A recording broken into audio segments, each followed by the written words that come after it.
ఇవాళ రేపు ఏటీఎంలు బంద్. ఇవాళ బ్యాంకులు పనిచేస్తున్నా కస్టమర్లకు సేవలు మాత్రం అందవు. దీంతో జనం ఆర్థిక లావాదేవీలన్నీ నిలిచిపోయాయి. మరోవైపు పాత నోట్లు మార్చుకునే అవకాశం ఉందేమోననే ఆలోచనతో బ్యాంకులకు క్యూ కడుతున్నారు. విజయవాడలో బ్యాంకు నుంచి పూర్తి డీటెయిల్స్ మా కరెస్పాండెంట్ హరీష్ నడి తెలుసుకుందాం. హరీష్,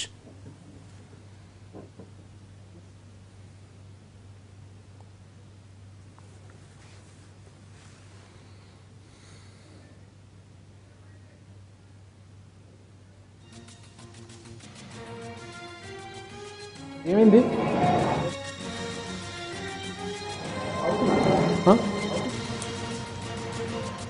500, 1000 రూపాయల నోట్లకు సంబంధించినటువంటి రద్దు వ్యవహారం తీవ్ర స్థాయిలో చర్చనీయాంశంగా మారినటువంటి నేపథ్యంలో అన్ని వర్గాల మీద ఈ ప్రభావం స్పష్టంగా కనిపిస్తుంది. టిఫిన్ సెంటర్ మొదలుకొని పెట్రోల్ బంకుల వరకు కూడా ఇదే రకమైనటువంటి పరిస్థితులు ఉన్నాయి. 500, 1000 రూపాయల నోట్లకు సంబంధించినటువంటి కరెన్సీ నోట్లను తీసుకోవడానికి అందరూ కూడా వ్యతిరేకిస్తున్నటువంటి నేపథ్యంలో సామాన్యుడు మాత్రం చాలా ఇబ్బందులు పడుతున్నటువంటి పరిస్థితి. అయితే డిసెంబర్ 31 వరకు కూడా ఈ 500, 1000 రూపాయల నోట్లకు సంబంధించినటువంటి చలామణి అవకాశం ఉన్నప్పటికీ కూడా సామాన్యుల్లో వచ్చినటువంటి ఒక రకమైనటువంటి భయం కారణంగా ఈ రకమైనటువంటి నోట్లు తీసుకోవడానికి చాలా మంది వ్యతిరేకిస్తున్నారు. ఎంత పరిస్థితి సమాజంలో ఎంత క్లిష్టంగా మారిందంటే, ఇతను నల్గొండ జిల్లా నుంచి వచ్చినటువంటి ఒక యాచక వృత్తిలో ఉన్నటువంటి వ్యక్తి. ఇతను దాచుకున్నాడు దాదాపుగా 500 నోట్లు, అన్ని కూడా దాదాపు 5 నోట్లు, 500 నోట్లు భవిష్యత్ అవసరాల కోసం దాచుకున్నాడు. ప్రస్తుతం ఇతను పొద్దున్నే టిఫిన్ చేయడానికి వెళ్ళినప్పుడు అక్కడ తీసుకోవడానికి నిరాకరించడంతో ఇప్పుడు డైరెక్ట్గా బ్యాంకు శాఖ దగ్గరికి వచ్చి తన గోడును వెలబుచ్చుకునేటువంటి ప్రయత్నం చేస్తున్నారు. చెప్పు, ఎక్కడి నుంచి వచ్చావు? నీకేంటి ఈ సమస్య, ఎందుకు వచ్చింది? నల్గొండ నుంచి అడగటానికి వచ్చిన అన్నాడు. అడగటానికి వస్తే రూపాయి 2 రూపాయలు ఇచ్చింది, మార్చుకొని చిల్లర ఎందుకని మార్చి ఉంచుకున్నా. ఎన్ని రోజుల నుంచి దాచావు నువ్వు ఈ డబ్బుల్ని? ఎలా సంపాదించావు అసలు? 15 రోజులు అయింది. ఎలా సంపాదించావు నీ డబ్బులు? ఆడుకొచ్చినాయి. అంటే ఎందుకు దాచుకున్నావు మరి? ఇంత పెద్ద నోట్లు ఎందుకు దాచుకున్నావు? దాచుకున్నప్పుడు చిల్లర ఎందుకని మార్చుకున్నా. మొత్తం మీద ఈ 500 నోట్లు, 1000 రూపాయల నోట్లకు సంబంధించినటువంటి వ్యవహారం చాలా కీలకంగా మారింది. ఇటువంటి బాధితులు చాలా మంది ఉన్నారు. అయితే ఈ రకమైనటువంటి ప్రభావం ఎలా ఉండబోతుందన్న దాని మీద మనతో మాట్లాడేందుకు బ్యాంకింగ్ సంబంధించినటువంటి యూనియన్స్కి సంబంధించినటువంటి నాయకులు కూడా ఉన్నారు. చెప్పండి, ఈ 500, 1000 రూపాయల నోట్లకు సంబంధించినటువంటి వ్యవహారం బ్యాంకింగ్ రంగం మీద ఎటువంటి ప్రభావం చూపించబోతుంది? సామాన్యుడికి జరిగేటువంటి తాత్కాలిక అసౌకర్యానికి ఏ విధమైనటువంటి సేవలు అందుతున్నాయి?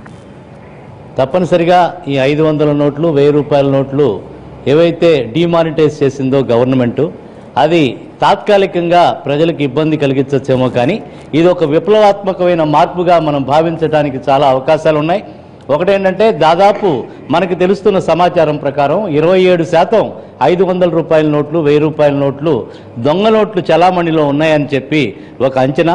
ముఖ్యంగా కరప్షన్ పోగొట్టడానికి, అట్లనే మరి ఇవాళ బార్డర్స్లో ఏదైతే మనకి టెర్రరిజం ఉందో దాన్ని పూర్తిగా రూపుమాపడానికి, అట్లనే ఈ ఫేక్ నోట్స్ని పూర్తిగా రద్దు చేయడానికి ఇది ఒక మంచి అవకాశంగా మనం భావించాలి.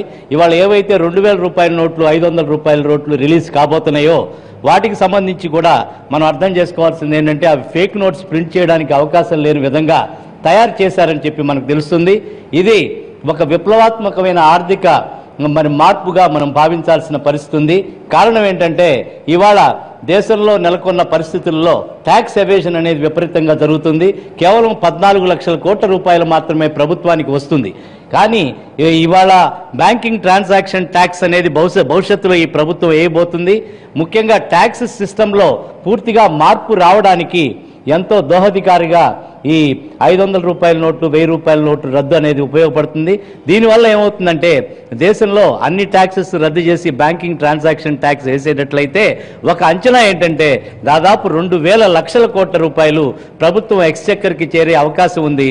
మరి ఇవాళ ప్రజల యొక్క ఏదైతే ఇవాళ ట్యాక్స్ ఎగ్గొట్టడం జరుగుతుందో, ప్రజలకి సరైన మన అవసరాలు అందుబాటులో లేవో అవన్నీ వచ్చే అవకాశం భవిష్యత్తులో కనపడుతుంది. ఇది ఒక ఎలా ఉంటుంది ఈ మార్పు అనేది, ఏ విధంగా ఉండబోతుంది? ప్రధానమంత్రి మోడీ గారు తీసుకున్న నిర్ణయం హర్షించవలసిన విషయం అండి.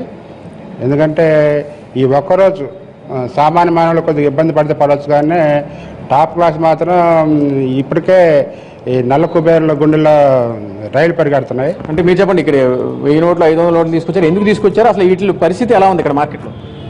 కేంద్ర ప్రభుత్వం తీసుకున్న నిర్ణయానికి మధ్యతరగతి ప్రజలందరూ కూడా బెంబేలెత్తిపోతున్నారు. ఇవాళ మరి నేను పొద్దున్నే పెట్రోల్ బంకులో డీజిల్ కొట్టించుకుంటా కానీ వెళ్తే ఈ 1000 రూపాయల నోట్లు చల్లవన్నారు, 500 నోట్లు చల్లవన్నారు. కానీ కేంద్ర ప్రభుత్వం ఇచ్చిన నిర్ణయాన్ని ప్రజల్లో వేరే విధంగా వెళ్ళింది. ఏమన్నానంటే 500 నోట్లు 1000 రూపాయల నోటు అర్ధరాత్రి నుంచి ప్రింటింగ్ రద్దు చేస్తానన్నారు. అలాగే ఏదైనా నోట్లు ఉంటే వాటిని చెల్లుబాటు డిసెంబర్ 31 చెల్లుబాటు చేసుకోమన్నారు తప్ప ఇవాళ 1000 రూపాయల నోట్లు 500 నోట్లు తీసుకోవద్దని కూడా ఎక్కడ చెప్పలేదు. ఇవాళ ఎట్టి పరిస్థితుల్లో ప్రజలు మధ్యతరగతి వాళ్ళు అందరూ కూడా చాలా ఇబ్బంది పడుతున్నారు. ప్రభుత్వం గాను బ్యాంక్ అధికారులు ఒక క్లారిటీ ఇవ్వాలి వాళ్ళ ప్రజలకు. ఎలాగంటే ఈ 500 నోట్లు 1000 రూపాయల నోట్లు చెల్లుబాటు అవుతాయి, కానీ ఇది 37 తర్వాత ఎవరైనా ఉంటే మార్చుకోమన్నారు తప్ప ఈ రోజు చెల్లుబాటు అవ్వని ఎవరు అనలేదు. కాబట్టి వాళ్ళు చాలా మంది ప్రజలు ఇబ్బంది పడుతున్నారు. అయితే దీనివల్ల కేంద్ర ప్రభుత్వం నరేంద్ర మోడీ గారు తీసుకున్న నిర్ణయం ఏంటంటే బ్లాక్ మనీ వాళ్ళు వ్యాపారస్తులు ఏదైనా తప్పు చేసే వాళ్ళకి వాళ్ళ భయం కానీ మాలాంటి మధ్యతరగతి వాళ్ళు కానీ వ్యాపారస్తులు కానీ మాకు ఎలాంటి భయం లేదు. కాకపోతే ఏంటంటే ఇవాళ నుంచి నోట్లు ఎక్కడ కానీ పెట్రోల్ బంకులో కానీ డీజిల్ బంకులు కానీ మాంసం కొట్టులో కానీ ఎక్కడ కూడా ఈ నోట్లు చెల్లుబాటు అవ్వన్నారు. నిన్నటి వరకు చెల్లుబాటు అవ్వడం చెల్లుబాటు అవుతుంది. అక్కడ నిర్ణయం కూడా ఏమన్నారంటే బ్యాంకు